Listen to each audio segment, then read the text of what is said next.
Hi everyone, welcome back. I am Jenny, and this is the channel for school counselors that are interested in starting a private practice as therapists. And today we're going to talk a little bit about how to get clients. So I'm not really super into marketing, to be very transparent. I would say that there's a lot of other resources out there that are going to be able to give you more information on things like SEOs and just all these ins and outs, right?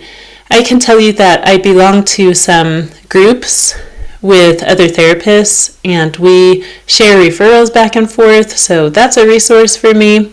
And then I have a couple of places where I put myself out there for marketing or just to be able to share. Again, for example, I have a group that I belong to. It's like a Google group. And a lot of the therapists in that group are actually couples therapists. So sometimes they're looking for a therapist who can work with one of the individuals in their couple client, and they will kind of reach out and say, hey, I'm looking for someone to work with such and such. And then I can respond and I can give them my website. I used Bluehost to actually secure a domain name, and then I used WordPress to create the website. You can use all kinds of things. This is just one option. And so I just kind of I have a few sections within my website here. You can see the different headers running along so people can contact me. I've got my modalities of treatment, a blurb about my experience, my fees, and philosophy of therapy, resources for folks, something about supervision since I also provide supervision, and then what to expect in working with me and who I work with. So just to kind of show you very quickly what these things look like. This goes to my email.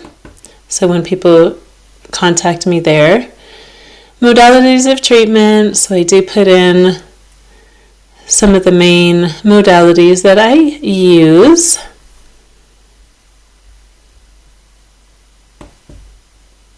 And then my fees. Philosophy of therapy, resources, so I like to give people some other places to go if needed, supervision,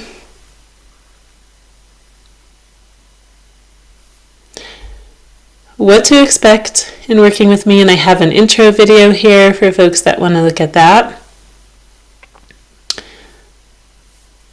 and then who I work with. So that just gives people kind of something to go by to start with, so they have a sense before they reach out to me. Who am I? What would it be like to work with me? I also have the Psychology Today profile. There's some controversy out there about whether or not it's helpful to have a Psychology Today profile. There's some advice out there around that it is helpful to include a short video, which I have, and to also get people to endorse you, which down below here, I think I have that. There's some endorsements. And then it's definitely helpful if you take insurance. People are going to look for that. I would say for me, I use this when I'm looking for somebody to refer a potential client out to. So I use Psychology Today to find providers, and I think other providers do the same. You may not get a ton of referrals this way, but even if you just get one, it costs about $30 a month to have your Psychology Today profile up there. If you get a client that that you end up getting $100 a session and they meet weekly, then that's going to pay for itself just with one client. So I've decided to just kind of leave the Psychology Today profile in place, even though right now I'm not really looking for clients.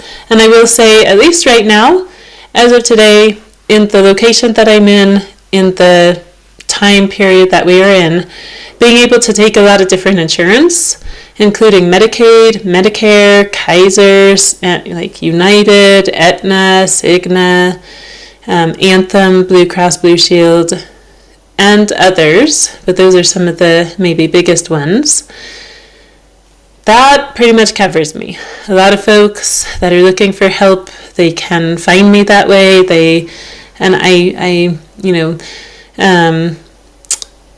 I feel very fortunate to be able to say this, but I haven't had to do a ton of marketing after getting fully licensed and credentialed with insurance providers. So I have these, couple of profiles, the website out there, and some affiliations with other therapists to help do referrals that way. And otherwise, it kind of just runs itself by and large.